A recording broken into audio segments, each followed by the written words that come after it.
started. Okay. Thank you. Yeah. Okay. So we are looking at Newton's method in which xn plus 1 equals xn minus f of xn by f prime xn. We said the f prime xn is the local tangent, which is a good approximation to the curve in the neighborhood of the initial guess that we have used. Okay. So now, as discussed, Newton's method, although it is a very good method, there are certain issues that we may end up with. One is, in certain instances, we may need to know. It is a good idea to know a course, essentially to know the graph of the function. Okay, because if we know the graph of the function approximately, so that we can come up with a better guess for the Newton's method. Okay, in some instances it is a good idea to basically generate a graph and see what could be the good initial guess to get a fine correct value of the root. In some other instances, it is also a good idea to perform some step-by-step calculations to get closer to the root. Okay, so closer to the root. So this is what I meant by essentially running. In general, we will run the bisection method first. Bisection method. And then we call the Newton's method. Okay, because using the bisection method, we will already get very close to the root, and then we will use the Newton's method to get to the root within a very small decimal tolerance. Okay, so that is what usually it is done. So, however, although Newton's method is a very fast and a wonderful method, it has some limitations. Okay, and unfortunately, these limitations cannot be tested a priori in a given problem. Okay, only when we encounter the problem, we know that we have encountered this problem. So as a result, but then we know that what are the kind of limitations that we may get. Okay, so for example, some limitations in which case the Newton's method limitations in which the Newton's method may not work properly are as follows. The first one is basically, let us say if we have a function, let us say a root is like this, let's say that is how your function is, then this is where the root is. Okay, but then we may have to draw a tangent. So instead of giving the root somewhere, instead of giving the initial guess somewhere in this region, let us say if we give a root that is, maybe if we give the initial guess somewhere here. Okay, let us say if we give the initial guess here, let us say this is x0, then what happens is that we draw a tangent. Okay, that is the tangent, and then the tangent is going to hit it here, and from here we're going to get the next one, and you draw a tangent again, and that's going to hit it somewhere here, the x-axis. So this is your x1, this is your x2, and so on. So it basically, instead of converging towards the root, because of the way the function is arranged, this is basically running away from the root. So basically this is called a runaway problem. So this is a runaway root problem. So that means the initial guess is not proper, and it is actually going away from the direction of the root. Okay, so this is very common in using Newton's method to certain kind of functions which may look like this. Okay, so we need to be careful that if it is not converging, it is because of a not so nice initial guess. Okay. Then the second problem is that, and as you can see, is basically, let us say I have some function.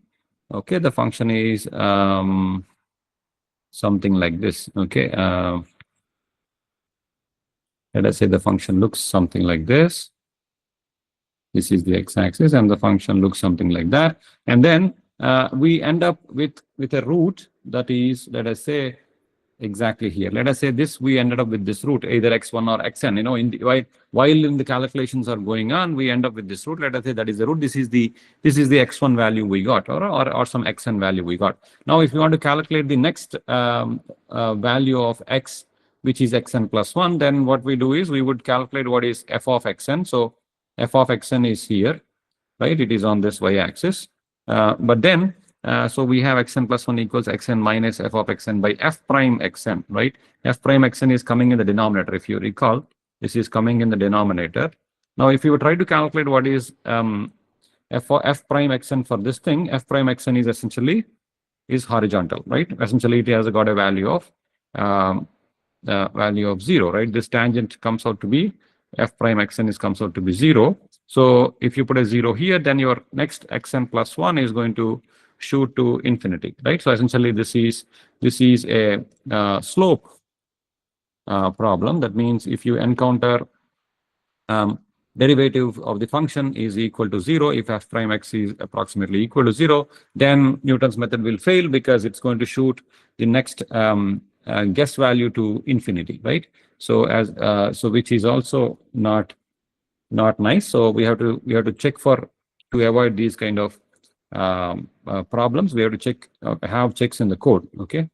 Then another problem is, we go to the next page. Another problem could be you may have a function that may look something like this. Okay, let us say the function looks something like that. Okay, it is continuous again. It kind of goes like that and goes like this and so on. So what happens here is that you may try to draw a tangent. Okay, and the tangent. Let us say you have a guess value. Let us say this is your guess value x0, and from here you draw a tangent. The tangent is going to kind of go somewhere here. Okay, and you try to calculate what is the next value. This is the next x1, and then you will try to draw another tangent. Okay, let me kind of modify this slightly. It has to fit into my description. So let's say that is the function. Okay, then you try to draw another tangent, and that tangent is essentially going to hit your axis here. Okay, so this is okay. So it may go approximately here. That means you have x0, you calculate what is f of x0. From f of x0, you're essentially for this thing, you're drawing a tangent, which is hitting the x-axis here. Then it is giving you x1. So essentially you start with x0, which is giving you f of x0. Then you go this way, then you calculate x1. And then from x1, you're calculating what is f prime x1, which is going this way, and so on. And then it's giving you x0 and x1 and so on. So you're essentially going in a loop. And that is not going to get you anywhere close to the root. The root is somewhere here. Okay, but this is kind of an ideal situation because in calculations, when you use a computer or a calculator, we have a friend that is your round of error, right? So what will happen is that the round of errors will not let this kind of thing happen. So as a result, what will happen is that your solution might, depending on the round of error, it might spiral inwards and then come to this root and converge, or the round of errors might actually make it diverge. Okay, and then it may go away from the root. So both are possible. So the round of errors may make the solution converge or diverge. Okay, depending on how they act in this problem. So these are a few examples of issues that you may face while using Newton's method. So essentially, this is basically to tell you that that no method is actually kind of robust when we try to calculate the root. Okay, there are certain limitations. We should be careful of those limitations and then apply them accordingly. Okay, so we should be able to introspect into these methods or retrospect and see, investigate and see why the particular method is not working in case it is not working. Okay, so that is about the Newton's method. Now let us look at another method that is known as the secant method. Okay, so in the Newton's method, again, I'm going to just repeat this thing: xn plus 1 equals xn minus f of xn by f prime xn. That's what we have.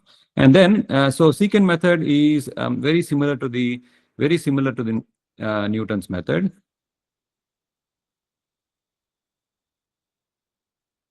Similar to the Newton's method. However, it doesn't require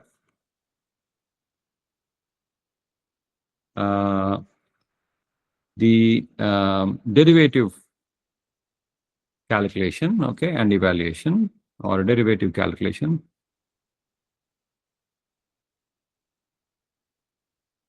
Okay, So in the Newton's method, the derivative calculation is required because we need to evaluate f prime of xn. Okay, so derivative calculation meaning either we could do it analytically, right? That's what we were doing, of course.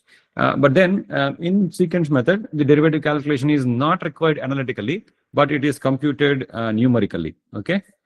But then in computing the numerically the derivative, we will directly work with the function values rather than its derivative values. So that is going to set this secant method apart from the Newton's method. Of course, again, secant method, just like the Newton method, secant method can also be extended to solution of nonlinear algebraic equations. Okay, so this can be also extended to not nonlinear algebraic equations. That means system of nonlinear algebraic equations. Okay, just like the Newton method, this can also be extended. Now, what is the difference? So the difference is that now this derivative calculation, that is f prime xn, is modified.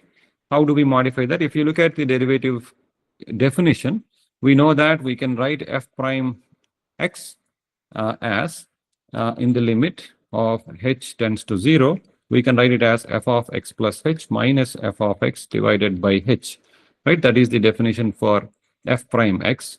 And let us say that means we can say that f prime x is approximately equal to f of x plus h minus f of x by h when h is small. That means in the neighborhood of x, we can calculate its derivative by evaluating the function value at 2 points and then saying that if at these 2 function points, if here and here, if we can calculate what is f of x and f of x plus h, I can calculate the derivative by taking the difference of these two and then divided by the h. Okay, that's what we're doing. Of course, if we have multiple points, let us say if I have a function and then I have multiple points, xn minus 1, xn plus 1, xn plus 2, and so on. Then I can, of course, calculate what is f of xn minus 1, f of xn, and so on, right? I can calculate depending on how the function is.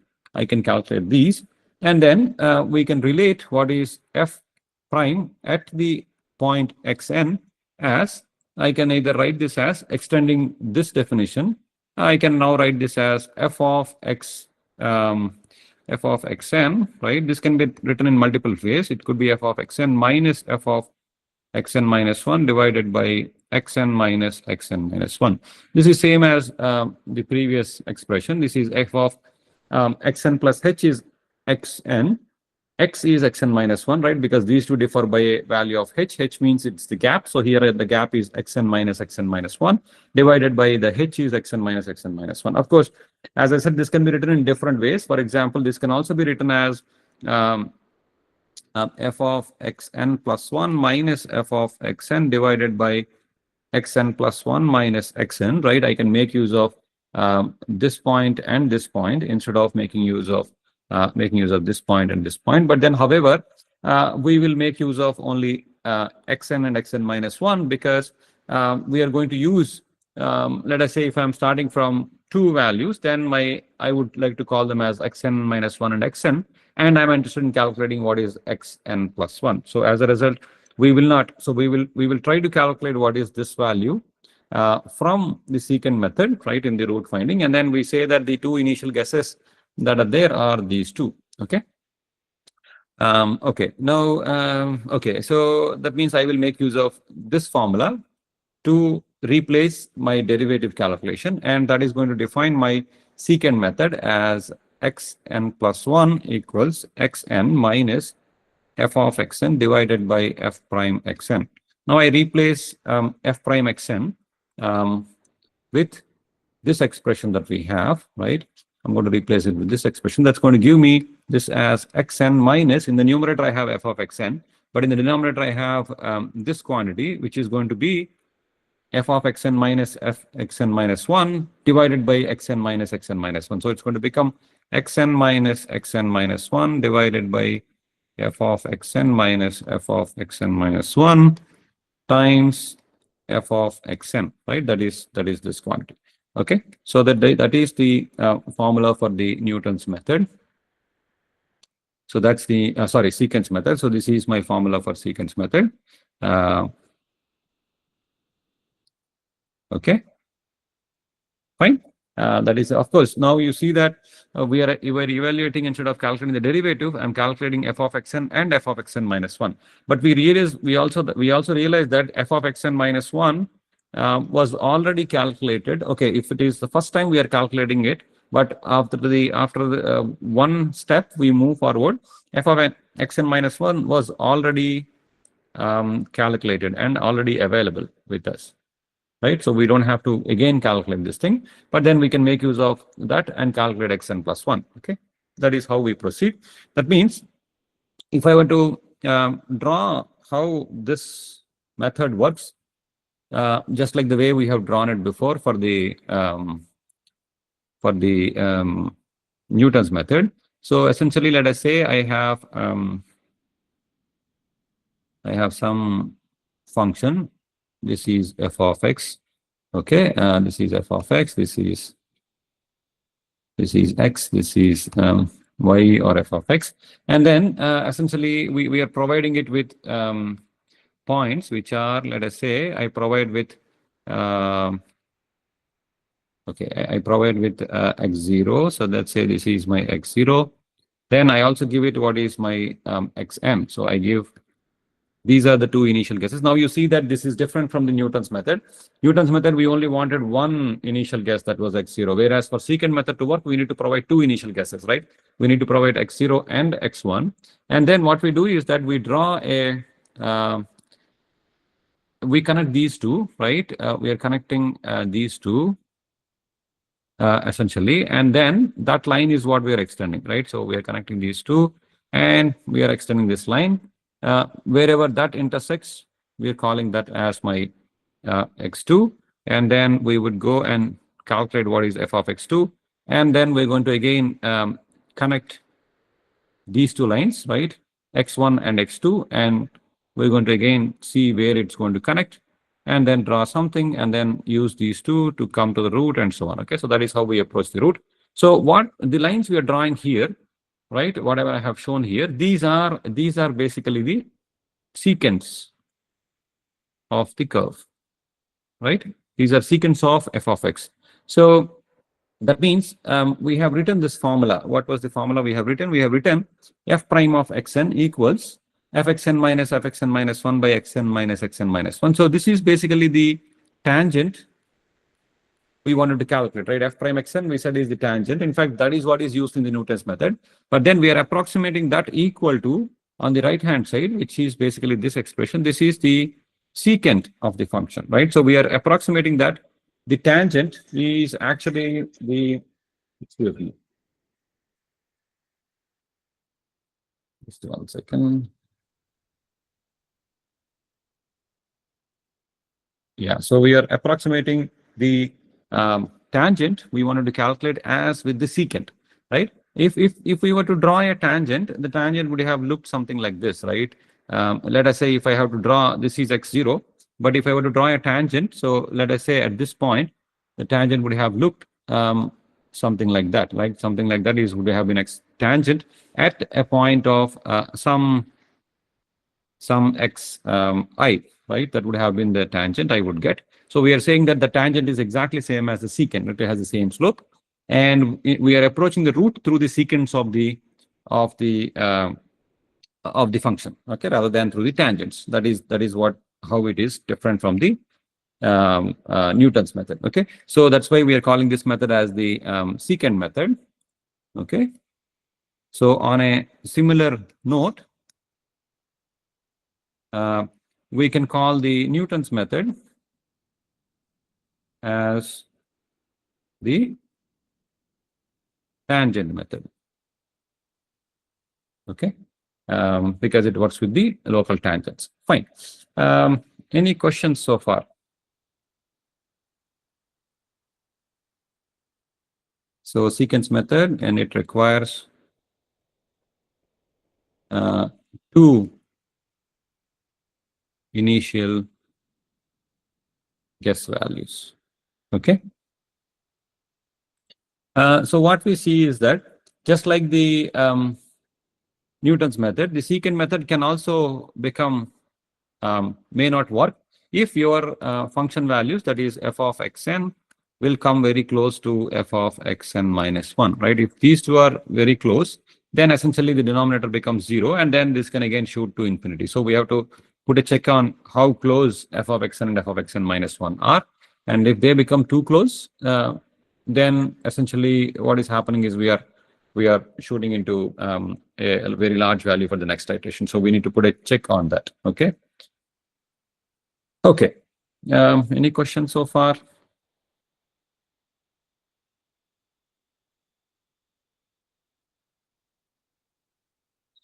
Okay, if no questions, let us try to solve an example problem. So this is the example problem using tabulated values, and then we will go and okay. So that is the example problem we want to solve. So given the function p of x equals x to the power 5 plus x cube plus 3, and the initial guesses are given x0 and x1 is equal to 1 and minus 1, calculate essentially the root of the function. Calculate the root using secant method.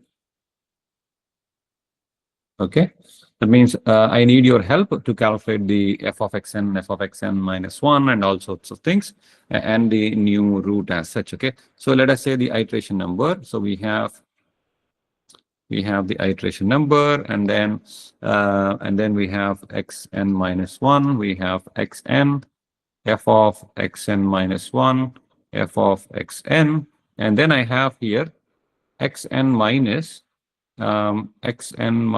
xn minus 1 divided by f of xn minus f of xn minus 1 times f of xn. Okay, I think you have to, I need your help in calculating this quantity and of course also these quantities. Okay, so the first iteration, we are giving the initial guess as 1 comma minus 1. So what is the value of f of xn minus 1? Substitute for 1. 1 is going to give you 1 plus 1 plus 3, that is 5. Substitute for minus 1, that's going to give you minus 1, that is minus 2, 3 minus 2, that is 1. Okay. Then what is the value of xn plus 1, right? What is this value? This is essentially nothing but xn plus 1, right? That is the value equal to xn minus this entire thing. So what is this value? Xn minus 1 by, so xn is minus 1 minus, we have minus 1 divided by 1 minus 5 times f of xn, that is 1. So how much is this? This is minus 2, this is plus 2, again minus 2 by minus 4, right? So minus 1 by 2, minus 1 by 2, minus 3 by 2, is it? Is that correct? Can you verify, somebody?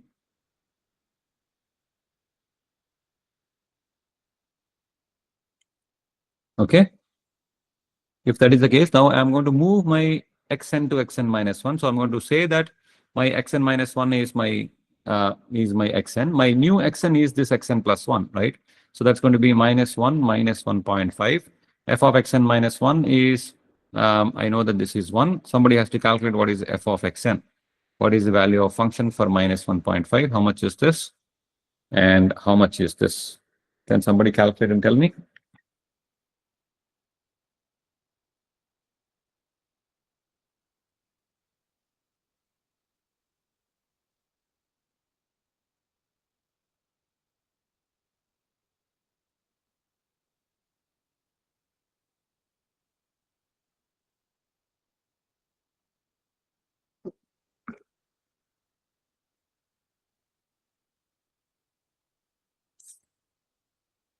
So we have minus 1.5 x power 5 plus x cube plus 3.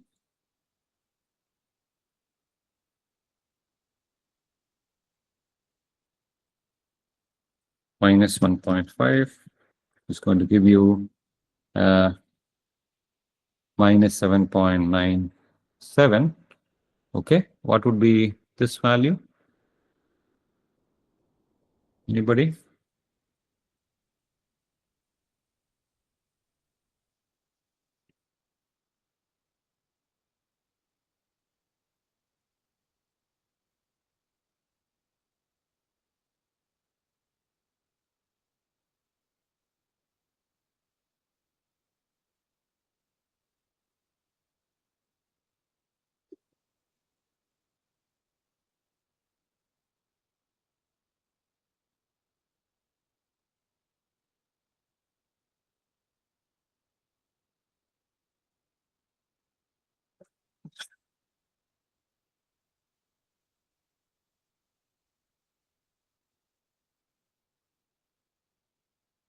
Okay, I have done this before, so I'll write it down from my notes. It will come out as minus 1.05. Okay, and then I have again I take minus 1 point. 0.56. I'm sorry, sir. I just done it. Sure, 0.56. sure, sure. Anyways, Yeah, how much is it? minus 1.056. Okay, Minus minus 1.056. Yeah, sure, 1.056. Yes. sure. Yeah. Yeah. So then my xn minus 1 is going to be minus 1.5. My new xn is going to be my xn plus 1. That's going to be minus 1.056. And then f of xn minus 1 is going to be minus 7.97. F of xn is, we have to calculate this for this new value. So calculate for minus 1.056. That's going to give me 0.51. Then again, what is this value? Okay, that is xn minus 1 divided by this minus this times this value and then subtracted from minus of this thing. Okay, so you would do that and then you will keep doing this thing until your essentially f of xn becomes let us say of the order of 10 power minus 6 or something, until it becomes very small, right? I mean, essentially we are looking for f of xn equal to 0. That's what we are looking at. Then we can stop, right? Essentially perform iterations until the f of xn becomes very small. Okay. So this will come out to be again some minus 1.08 or something like that. Okay. Now, one question I have for you is, do we need to, so here what I'm doing is we have these values. We have xn minus 1, we have xn, and then we get a new value, xn plus 1. Then what we are saying is that we are shifting this xn minus 1 minus xn to here, right? That means what we are saying is that we are calling now this as my xn minus 1, this as my xn, right? That's what we are calling, isn't it? In the next iteration, and then so on, right? Now, in this, do we need to look for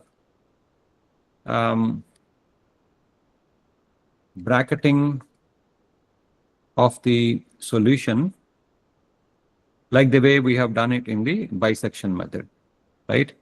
So what do you mean by bracketing of the solution? Bracketing of the solution means that we say that if we are given two roots, two initial guesses A and B, we know that the root A root lies R between A and B, right? That is what that means. R, the root is bracketed by these two initial guesses A and B. Okay, we have done that in the bisection method. We said if my function is positive or negative, so we are going to replace it only if the function is if we have a positive value we get for the function, then we're going to replace the positive value with that, and then negative and negative and so on, right? We always wanted to take check for this thing f of xn, right? We always wanted to have f of a times f of b to be less than 0. Now, do we have to do such a check here or we don't have to?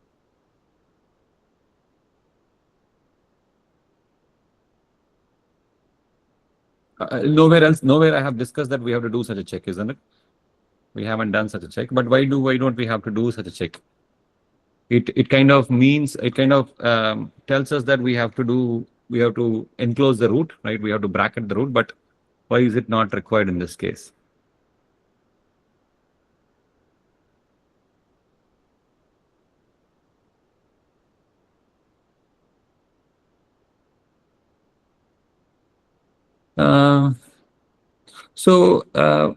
Because we are actually not trying to do a secant. We are connecting these two, right? We are not actually and then extending it, right? Unlike in the bisection method. In the bisection method, we are going to the middle of these two and then calculating. That's why we wanted to have the root to be in between. Whereas in the secant method, we are connecting this and then drawing a secant, and then we are looking at where does it intersect. So that is the reason why we don't have to necessarily look for these two initial guesses, xn minus 1, xn to be on either side of the root, right?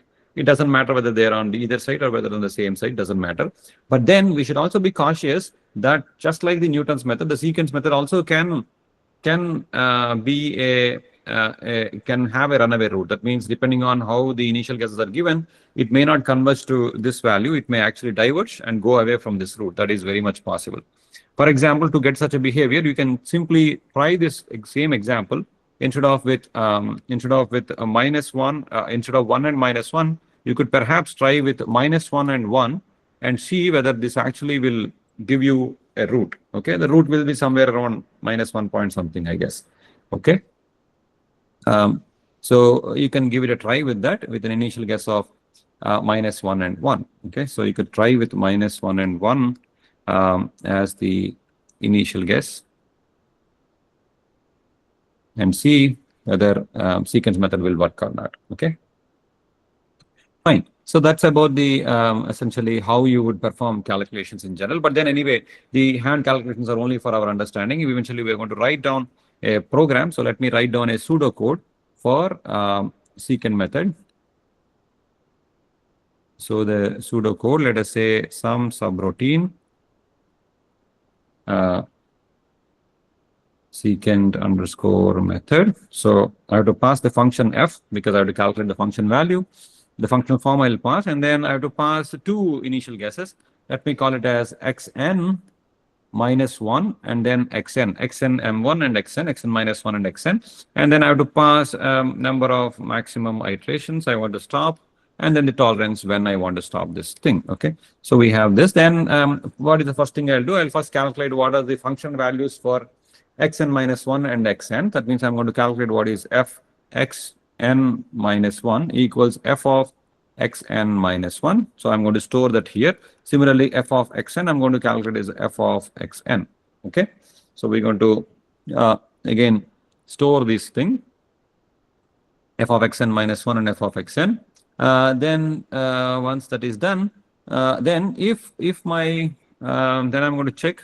Then I'm going to essentially I know these two values. Then I can do essentially do.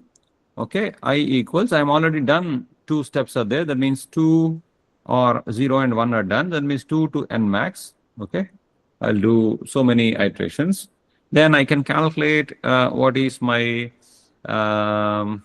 what is that I want to calculate. So I can do first what is the value of this right hand side, right? So we have, if I were to write this, I'll repeat this here. So we have xn plus 1 equals xn minus xn minus 1 divided by f of xn minus f of xn minus 1 times f of xn. So I want to calculate what is in the factor. So let me calculate the factor. Factor equals xn minus 1 divided by f of xn minus f of xn minus 1. Okay, that is the factor. And then, of course, I want to also multiply this factor equals factor times f of xn. So that is what my essentially this total right hand side is. Now I have these two. Then what should I do? Then I need to also check before I multiply with f of xn. I can also check if the factor, okay, if the absolute value of the factor is too small, if the or are actually very large, right? Because f of xn and f of xn minus 1, before dividing, I should check this thing, right? I should check this thing. If okay, so I should check this thing. Okay, let me write this here first. We want to check for if absolute value of f of xn minus f of xn minus 1 is less than specified tolerance, then what we have is that then print the essentially the slope is infinite, right? Essentially the slope is infinite, or f prime is it infinite or 0? Slope is 0, right? Slope is 0, right? Then return. Okay. Okay, return because it is 0. So when you divide with this thing, you're going to get so.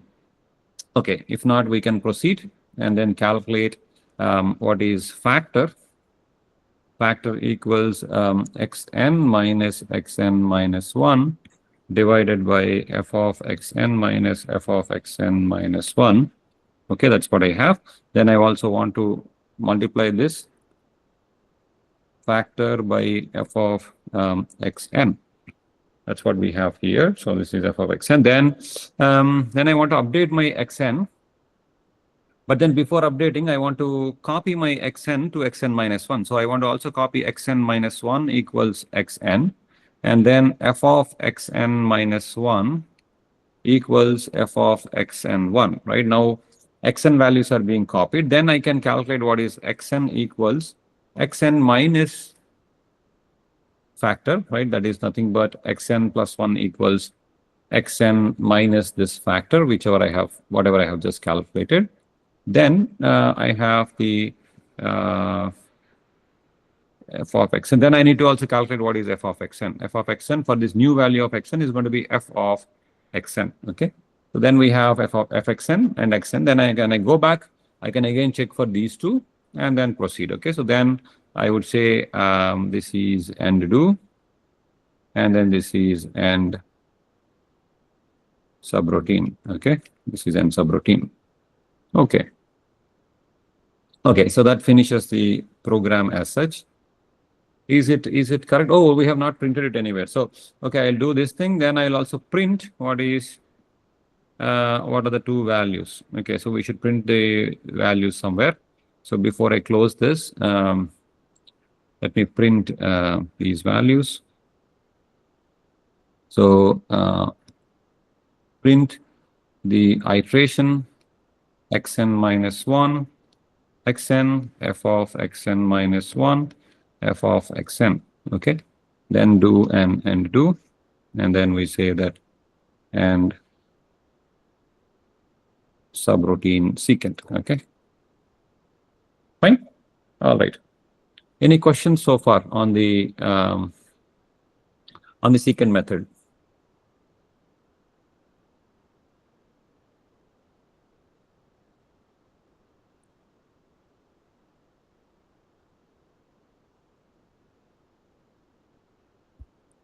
No questions. Okay.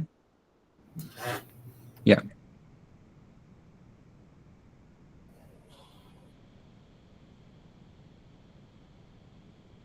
Okay. So of course there are several other methods also, just like these things, just like the bisection method, Newton method, and secant method. But we are not going to learn all of them. But then let us do a convergence analysis of the secant method. So what we expect is that because secant method is a variant of Newton's method, so we expect the convergence to be about the Newton's method, right? About the same as Newton's method. But then there is a subtle difference because in the Newton's method we are using the tangent from the analytical expression, whereas in the secant method we are drawing the secants, right? So there is some difference. So, but again, secant method could have probably a different convergence rate compared to the Newton's method. Okay. So let us perform the convergence analysis for this. So that means let me calculate what is. Let me define what is error, right? So we defined error at any iteration en equals r minus xn. Similarly, we said en plus 1 equals r minus xn plus 1, right? That is how we are defining error. But then we know that xn plus 1 for secant method is basically xn minus xn minus 1 by f of xn minus f of xn minus 1 times f of xn, right? That's what we know.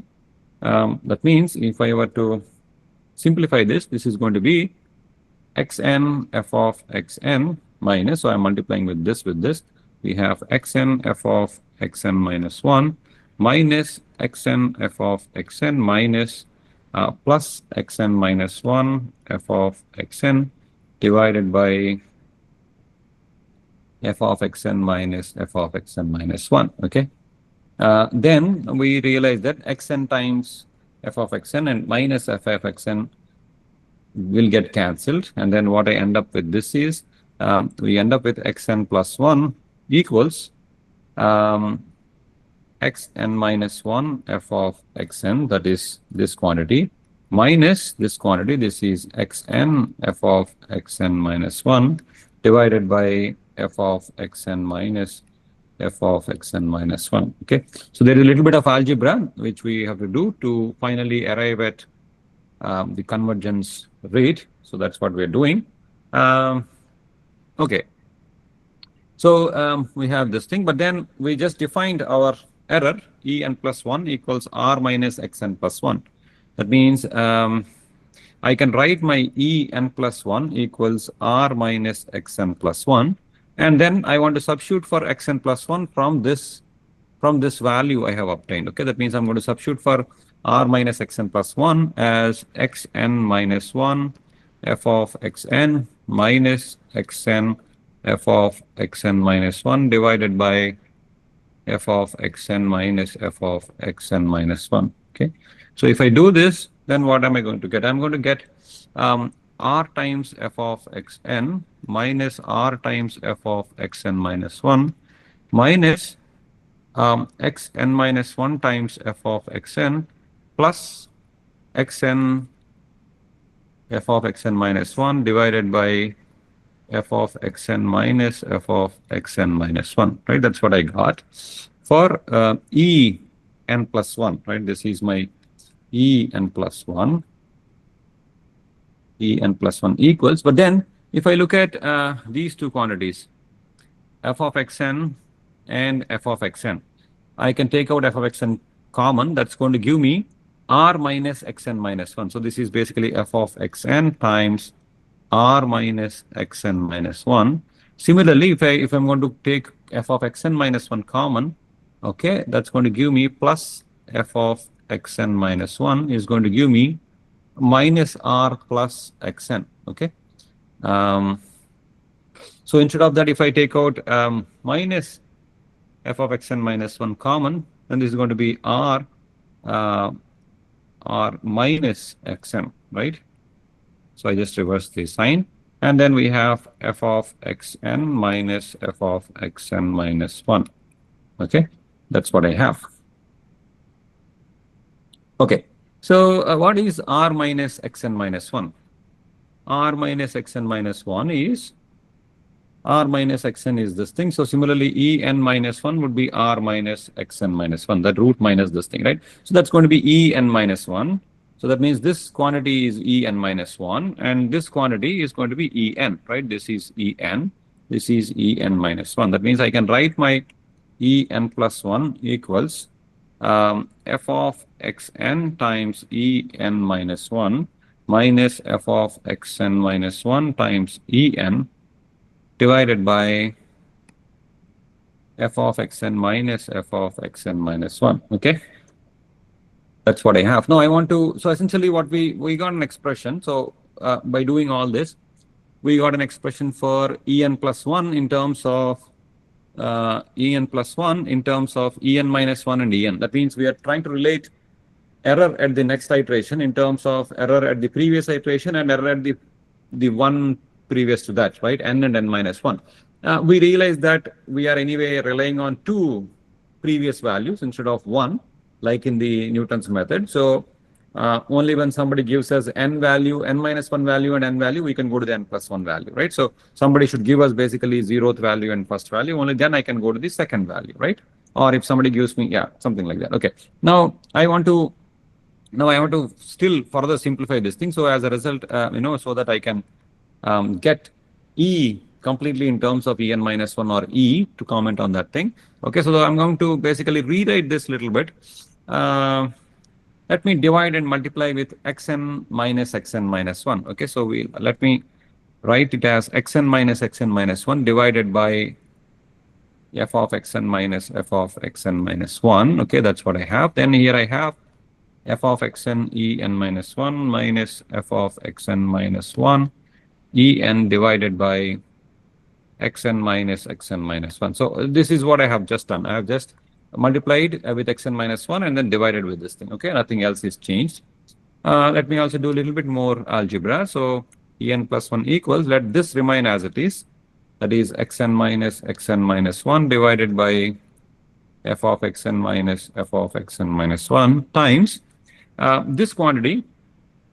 I want to take out en and en minus 1, or I want to multiply and divide with en minus 1. So if I'm already multiplying here. So if I want to divide the numerator with en times en minus 1, en minus 1 will get cancelled, and I end up with f of xn by en minus f of xn minus 1 en by en minus 1. En will get cancelled. I will get f of xn minus 1 divided by en minus 1. Okay, you can even verify this by simply multiplying this with this, right? So when you multiply again, en will get cancelled. You'll get f of xn en minus 1, and then minus f of xn minus 1 by en minus 1.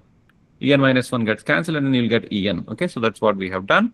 And then, of course, I have in the denominator xn minus xn minus 1. Okay, so that's what we have. So this is some factor I have, which is multiplying my en times en minus 1. Okay.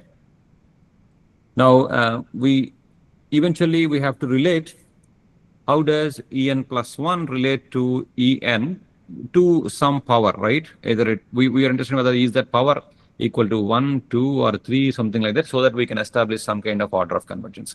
But the trouble is, unlike the bisection method and the Newton's method, in which they only depended on en plus 1 was dependent on en, and en was dependent on en minus 1. Here, en plus 1 is actually depending on both en and en minus 1.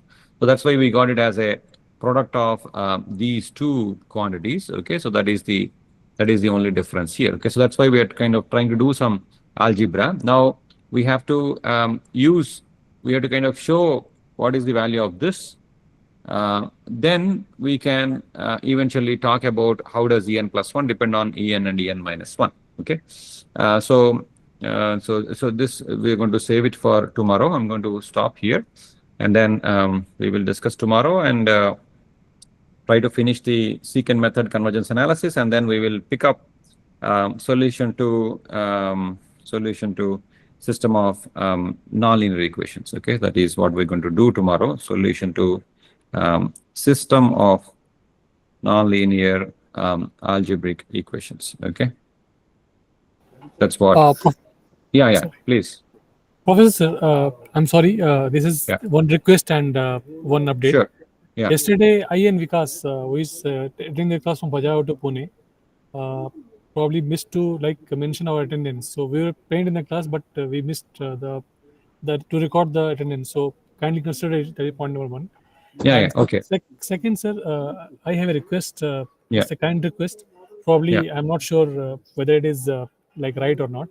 But sir, this MATLAB programming is a new thing for me because. So, sir, I have a request that, for example, if you just take one very simple programming in a MATLAB, and if you can do it online while class. Oh, sure. Like how to call matrices in the system and like that. It will be really helpful because we could solve the problem that you have given for the assignment by hand calculation. Right. But this programming thing is there are few guys like Vivekanand and Rahul who is very versed with MATLAB. So we are taking guidance from him. We are discussing those things. But it would be good, sir, if you can just explain us a bit. It will be very helpful, sir. So we'll do some kind of a MATLAB tutorial maybe. Yes, sir. A very simple thing, sir. Yes, sir. Yeah. I kind of walked through the other day, but it was very quick, right? It was very quick. So maybe I'll do that tomorrow. Maybe we'll just start with MATLAB and then see how to print things, how to call the functions and other things and so on. Okay. Very thankful to you, sir. Thank you, sir. How to do the loops and other things. Exactly. We'll see. We'll do that tomorrow. In case if you need more help, I'll then request the TAs to help you with another session or something like that. Okay. Sir, that will be really helpful, sir. Thank you so much. Sir, Professor, tomorrow class is there because Oh, tomorrow don't we have class? No, tomorrow is a holiday here, so that is why I'm asking. Oh, I see. I think we have a class tomorrow. Okay. For us, the holiday is on Thursday, actually. Okay, sir. We will have the class. Not. Yeah, I think. Let me just check the calendar. There is a calendar, no? I think.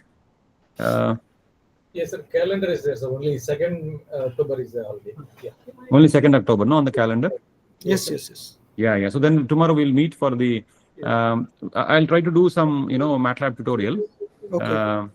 So that so that you will, get, essentially get it adjusted to the MATLAB, okay, environment.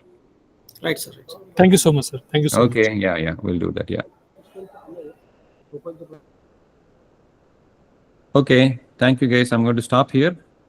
Thank you, I'll sir. talk to you tomorrow at 4 o'clock. Yeah. Thank you so much. Thank you so much. Thank you. Bye. Bye. Thank you, sir. Bye. Thank you, sir. Thank you. Thank you, sir. Thank you.